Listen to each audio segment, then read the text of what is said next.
Hi, it's Scott, ROCKFILE, back with another podcast review. On Halloween, I watched Trick or Treat in its Arrow 4K edition. I had some time on Friday that was Halloween, and I watched Trick or Treat. It's a movie I've seen before. I owned it on Blu-ray, but a while back I picked it up. Arrow was going to release a steelbook, so they put the regular limited edition on sale, and I don't remember who I bought it from, but I got it, and I've had it sitting on the shelf. I decided to wait until Halloween to watch it, because every year I try and pick a very Halloween movie. I started with the John Carpenter Halloween when I began this October review fest, and I'm ending with Trick or Treat, which I think is perfect. Michael Dougherty, this was his directorial debut. It's produced by Bryan Singer of X-Men fame. Stars Anna Paquin and Brian Cox and Dylan Baker. Was never really theatrical released until years after it was made. It debuted back in 2007. They released it on home video in 2009, and it finally hit theaters in 2022. Had a $12 million budget, some really good cinematography and music. It was produced by Legendary Pictures and Bad Hat Harry Productions, which is Bryan Singer's company. Michael Dougherty had worked on things like X-Men 2. He wrote that, and this was his directorial debut. He went on to write and direct Krampus, which is one of my favorites, and then one of the biggest of the current Godzilla movies, Godzilla King of the Monsters. He also worked on Godzilla vs. Kong, and he's worked on a whole bunch of other stuff, kind of more producing now than directing, and writing. So anyway, Trick or Treat is a modern version of a anthology. It's kind of like Creep Show. It's kind of like Tales from the Dark Side. It is a collection of stories kind of put together with an overarching arc. So anyway, the story goes, you see some things happen in the beginning. What happens in the end kind of bookends that. Everything in the middle is kind of weaved in very creatively. I think that was probably the biggest problem of what Warner Brothers didn't know what to do with this film. It's a little bit memento, in the fact that each kind of story takes place before the previous story, kind of. Except in certain, it jumps around in time. And that's a little bit confusing the first time you see it, but when you get used to it. It's been so many years since I watched this movie, I had forgotten all the twists. I had forgotten all the things. And I absolutely loved watching it last night. I love the character Sam. It turns out that's something Michael Dougherty has had in his head for many, many, many, many years. He did some comic books and stuff with it. And now it's become the source of his... It's time for another Trick or Treat anthology, is it not? The stories are mostly good, like all good. Like I recently reviewed Creepshow 1 and 2. The stories vary greatly. I have a copy of Tales of the Dark Side on the way. I didn't make it by Halloween, but that one also has different tales in it, but they vary. The overall quality of these stories are very good, but some of them end funny, some of them end scary, some of them end both. And the whole thing ends both. I think it does have some very funny moments, but it doesn't go into the cheese level that the Creepshow movies does.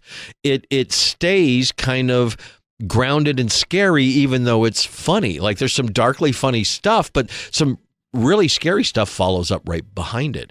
I think it is a good balance of a horror comedy that leans more horror. Movies like Abigail or Ready or Not tend to lean towards the comedy as much as they do the horror. It's kind of even. This, I would say, leans more horror with some black comedy bits. I think Brian Cox is excellent in the film. Anna Paquin is excellent in the film. And the plot twists are all not telegraphed. Like, yeah, if you gave it some hard thought, but you're watching this on Halloween, you're munching some popcorn, it's fun, it's scary, it's and then something happens and it's a twist that you could have seen coming, but you didn't because you're enjoying it so well. Does that make sense? Like, everything is in here. I've seen this movie several times now. Everything that happens is kind of built into the script. Nothing happens like, how did that out of nowhere? No, it all works, and it all works really well. This movie should have been much bigger. It should have gotten a theatrical release back in 2007. When it was released on home video in 2009, it should have been bigger. It just kind of came out. I've had the Blu-ray for years. So the Arrow 4K is freaking spectacular. It is one of the best 4Ks I've watched lately. Wow. They did film the movie on film, but the cinematographers on some of the extras talking about the great lengths they went to make this look fantastic. So it was filmed in a real neighborhood. Some of it was filmed on sound stages. You can't tell the difference. There's some outdoor stuff. They cut from being outdoor to being on a soundstage, staying outdoors during the whole scene. You can't tell. They did such a great job.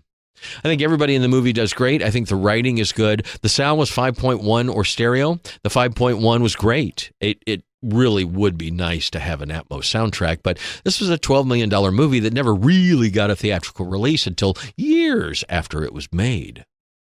I think it's fantastic. I think if we were doing midnight movies now, this would be playing in the midnight movies all the time, not just on Halloween.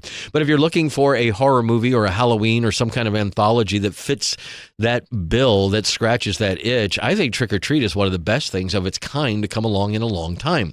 Michael Dougherty knocks it out of the park. It's not for everybody, but then horror movies aren't for everybody, are they? But if you like Creepshow and you like Tales from the Dark Side and you want to see something a little different in that same vein, this is done in that vein, but much differently and much better. The Arrow Special Edition comes with a nice slipcover that's different artwork. That artwork is on the reversible cover on the actual case that you can flip around and go to the old artwork. It's got some postcards in it, some art cards with some great scenes in it. It's got a booklet. It's got poster. All in all, it's a great package. It looks fantastic. I would give it nearly 5 stars for at least 4.5, if not a full 5. It was a nearly perfect looking movie. I noticed in the beginning, just some of the colors were just richer. The candlelight coming out of jack-o'-lanterns, of which there are a lot of jack-o'-lanterns in this film. So there's a lot of oranges, there's a lot of bright colors, there's flashlights, headlights, candles, all sorts of specular highlights happen. It was obvious this was a really nice 4K transfer. The film is very tight, it was a slick production. I mean, very impressed with the Arrow. All of the extras are also on the 4K, and they're great. They talk to the cinematographer. All of the old extras, of which there weren't a whole lot, but they're all on there, some behind the scenes with them back in the day. It was interesting that Michael Dougherty was not on a lot of the new extras. It was the cinematographer and the music and the writers and the special effects people and stuff like that. But as a special limited edition goes, whether you get this or the new Steelbook that just came out, what a great version of this film. Much better than the Blu-ray, and it's a movie that more people need to discover, I think. I really like Trick or Treat, and I think you should pick up the Arrow edition if you pick up any edition. It was really fun to watch on Halloween, like perfect. It was like the perfect movie to watch. So check it out if you haven't so far, and if you haven't added it to your collection, do the Arrow 4K. Spectacular. Really looks amazing.